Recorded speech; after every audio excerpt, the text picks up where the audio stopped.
जय श्री राधे। पूज्य श्री सद्गुरुदेव भगवान के चरणों में प्रणाम। श्री कृष्ण अनुरागिनी पूज्य श्री संतोष बहन जी का जीवन चरित्र। आइए कल से हम आगे सुनते हैं। शालिग्राम प्राप्ति। उसी मंदिर में जो पंडित जी थे, अच्छी उच्च स्थिति के भक्त थे। वे पूज्य करपात्री जी के सहपाठी रह चुके थे।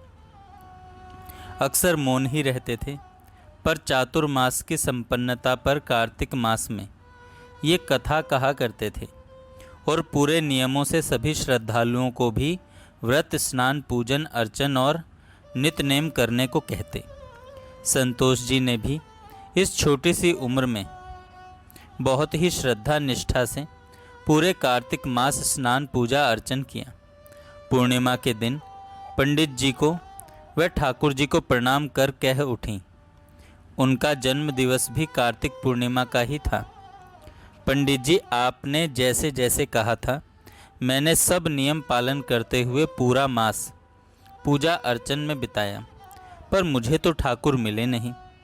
उल्हाना सा देते हुए जैसे ही इन्होंने प्रणाम करने को ठाकुर के समक्ष शीश झुकाया कि इनका शीश किसी ठोस वस्तु से जा टकराया। सिर उठाया तो देखा शालिग्राम जी। पंडित जी ने भी देखा शालिग्राम जी ही थे, पर यहाँ कैसे प्रकट हो गए ये रहस्य उन्हें भी समझ में न आया। इन भक्त बालिका पर प्रभु की रीझ देख विस्मय से वे कभी श्री विग्रह को देखते, कभी शालिग्राम जी को और कभी संतोष जी को। अंततः शालिग्राम जी को संतोष जी की हथेली पर धर तुलसी पत्र सहित उन्हें सौंपते हुए कहा, चंदन चर्चित सुगंधित जल से तुलसी मंजरी सहित शालिग्राम शिला रूप श्री हरि को जो स्नान करा, तुलसी की मंजरियों से उनका पूजन करता है, उसकी संपूर्ण कामनाएं पूर्ण हो जाती हैं। पूजा की विधि समझाते हुए बोले, बेटी, जल से स्नान करा, फूल से सेवा कर दिया करना। श्री हरि के इस अद्भुत प्राकट्य से श्री संतोष जी विह्वल हो उठी। प्रार्थना में कितना बल है ये उन्होंने साक्षात अनुभव कर लिया था। इस तरह कार्तिक पूर्णिमा केवल उनका जन्मोत्सव न होकर श्री ठाकुर जी का प्राकट्य दिवस भी बन गया। कार्तिक मास की इस पूजा अर्चन की झलक उनके जीवन में अंत तक देखने को मिली। बड़ी ही श्रद्धा से वे शालिग्राम जी को तुलसी जी के गमले में पधराकर उनकी परिक्रमा करती, दीप दान करती। अस्तु। पंडित जी से शालिग्राम लाकर इन्होंने उन्हें एक सुंदर डिबिया में विराजित कर दिया। रोज नियम पूर्वक श्रद्धा भक्ति से यथासंभव सेवा भी करती। इनकी मग्नता बढ़ती जा रही थी, पर एक दिन अनायास व्यवधान आ ही गया। इनके पिताजी काफ़ी बीमार थे। ये सारा दिन बहुत ही व्यस्त रहीं और शालिग्राम जी की सेवा भूल सी गईं। शालिग्राम जी अलमारी में ही बंद रह गए, न जल चढ़ाया न पुष्प चंदन। जब ध्यान आया तो अपने पर बहुत ही शोभ हुआ। झट अलमारी खोली तो परम आश्चर्य, शालिग्राम जी लोप हो चुके थे। दिव्य अलौकिक चीज़ें जैसे प्रकट होती हैं, वैसे ही कौतुक से अदृश्य भी हो जाती हैं। इनकी व्याकुलता की सीमा न थी। पश्चाताप में डूबी पूज्या बहन जी अपनी असावधानी पर निरंतर क्षमा मांगती रहीं। बहुत दिन ऐसे ही शालिग्राम जी के विरह में बीत गए। अंततः संतोष जी की विकलता से ठाकुर को पसीजना ही पड़ा।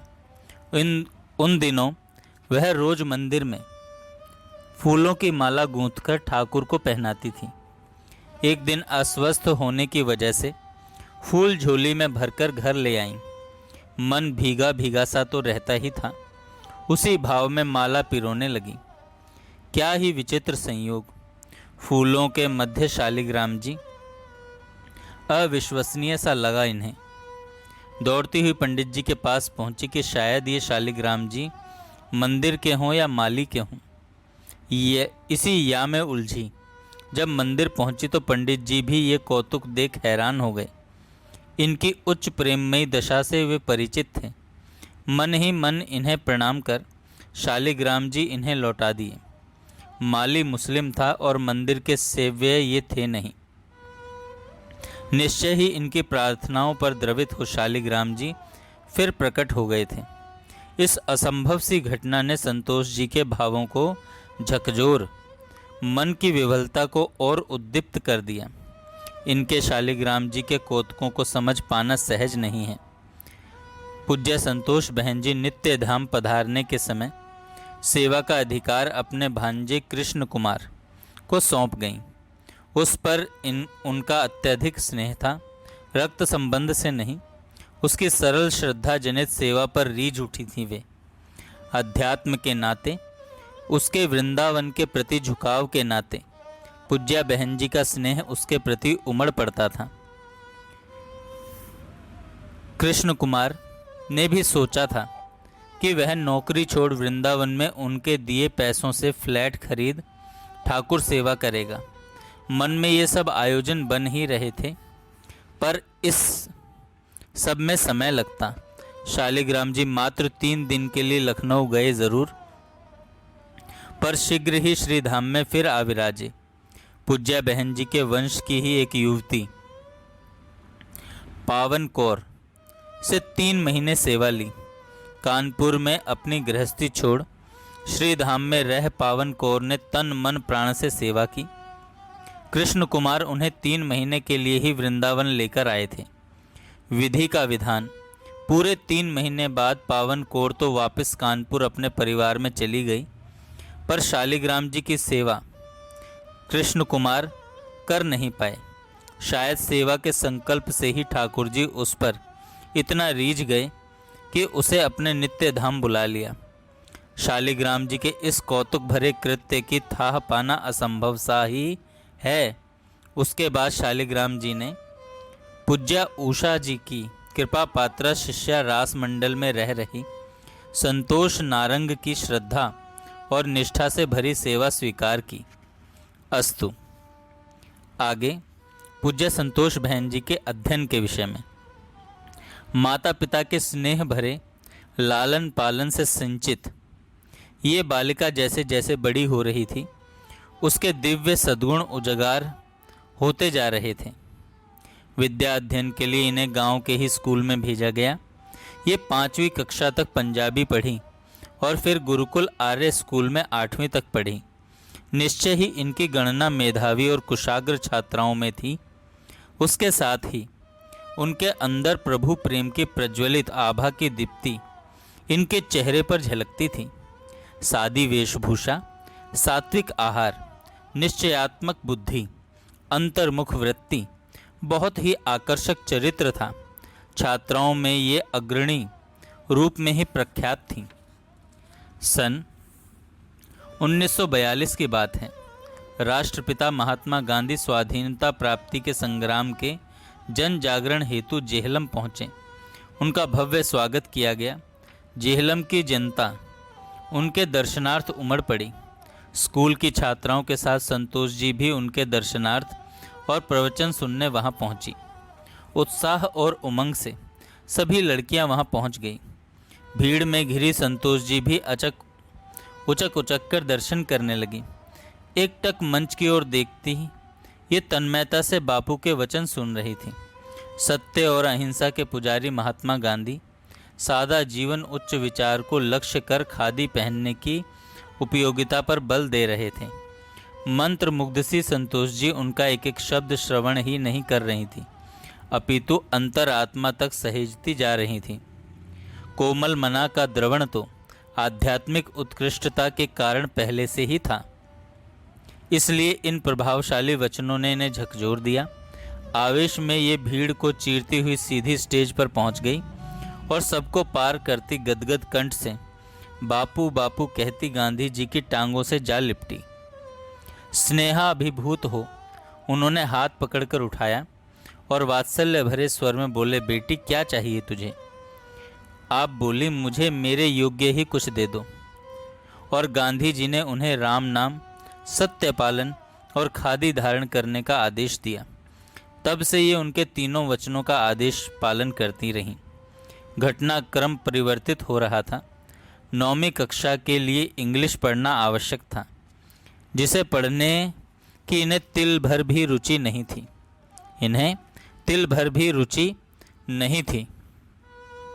विदेशी भाषा पढ़ने की अनिच्छा का कारण संभवतः इनका देश प्रेम ही था, और इस तरह इनकी विधिवत स्कूली शिक्षा की इति हो गई। वैसे भी आप जगत में आध्यात्म की जिन ऊंचाइयों की उड़ान भरने आई थी, उस साम्राज्य में गहराई तक डूबने के लिए किन्हीं विद्यालयों की डिग्रियों की आवश्यकता कदापि नहीं थी। पर आपको पढ़ने का बहुत ही शौक था, जो इनके जीवन में अंत तक देखने को मिला। आपकी मेधा शक्ति इतनी थी कि भक्ति पथ के सभी संप्रदायों के ग्रंथों में इनकी अद्भुत गम्यता थी। अध्ययन एक प्रकार से इनका व्यसन सा ही था, और धृति इतनी असाधारण थी कि वर्षों पहले पढ़ी बात को भी वे उन्हीं शब्दों में ज्यों की त्यों अभिव्यक्त कर देती। उन दिनों इनके घर में एक विधवा अध्यापिका रहती थी। ये उनके अलमारी से निकालकर सब किताबें पढ़ जाती। मुख्यतः गीता प्रेस से प्रकाशित कल्याण के विशेषांक व अन्य भक्ति ग्रंथ ही थे। इस तरह इनके मन में पूज्य श्री हनुमान प्रसाद जी पौद्दार भाई जी के लिए एक विशिष्ट श्रद्धामय स्थान बन गया, जो समय के अंतराल से पूज्य भाई जी व राधा बाबा के प्रति अगाध निष्ठा बना। चरित्र गठन और अध्यात्म की नींव सुदृढ़ करने वाले उस साहित्य को इन्होंने मात्र रुचि से पढ़ा ही नहीं, अपने जीवन में पूर्णतया आत्मसात कर लिया था। करुणा, दया, त्याग, वैराग्य और सेवा की ये प्रतिमूर्ति ही थी। सहज ऐश्वर्य।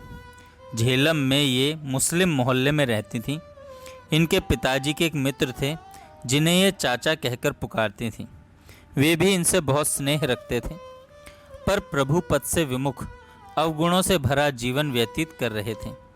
जब बीमारियों ने आ घेरा और सबको उनके अलविदा का आभास सा होने लगा, तो सभी संबंधी पलायन सा करने लगे। संतोष जी उस समय मात्र 13-14 वर्ष की बालिका थी। अपने स्नेही चाचा को मरणासन्न देख उनका मन करुणा से भर गया, और उनके उद्धार का संकल्प सा कर उनका शीश अपने अंक में धर उन्हें मुक्ति दिलाने को प्रयासरत हो गई। ममतामयी जननी सा प्यार उड़ेलती संतोष जी बार बार उनसे भगवान का नाम लेने का आग्रह करने लगी। बार बार कहें, चाचा बोल अल्लाह, बोल रब। पर जिसने जिंदगी भर प्रभु को याद किया हो, हर पल हरि स्मरण में बिताया हो, उनके मुख से भी अंत समय भगवान का नाम बड़ी मुश्किल से ही निकलता है। तो फिर इन नास्तिक मुस्लिम चाचा का तो जिंदगी भर खुदा से कोई वास्ता ही नहीं था, मुख से अल्लाह निकलता ही कैसे। पर ये भी धुन की पक्की थी। उसकी वृत्ति भगवान में लगाती हुई, उसे झंझोड़ती हुई जोर जोर से कह उठी, चाचा बोल अल्लाह, बोल खुदा, चाचा कुछ तो बोल। उधर वह अंतिम सांसें ले रहा था, इधर संतोष जी अपनी बुलंद आवाज में राम नाम की धुन लगा। उसकी वृत्ति प्रभु की ओर लगाने में संलग्न थी। पूरा वातावरण राम नाम से गुंजायमान सा होने लगा। क्या ही सुखद आश्चर्य! जैसे ही इन्होंने गंगा जल उनके मुख में डाला, तो वो कह ही उठा, राम राम राम। और अंत समय में निकला ये हरिनाम उसे किस उत्तम लोक में ले गया होगा, ये किसी के लिए भी संशय का विषय नहीं हो सकता। उनके इसी आध्यात्मिक ऐश्वर्य की झलक बरेली में रह रही इनकी प्रिय सखी पद्मा ने सन 1978 में निर्मला शर्मा को इन शब्दों में दी। जन्मजात सिद्ध हैं संतोष जी, क्या कहूँ, मेरी तो वे जीवन दाता ही हैं। ये प्राण उन्हीं के दिए हुए हैं। और जेहलम में घटित ये घटना सुनाई उन्हीं के शब्दों में। जेहलम में मैं इनके पड़ोस में रहती थी। इनको अक्सर छत पर बेसुध अवस्था में देखती थी। जय श्री राधे। इस प्रसंग को हम कल सुनेंगे। जय श्री राधे। पूज्य श्री सद्गुरुदेव भगवान के चरणों में प्रणाम। श्री कृष्ण अनुरागिनी पूज्य श्री संतोष बहन जी का जीवन चरित्र। आइए कल से हम आगे सुनते हैं। शालिग्राम प्राप्त।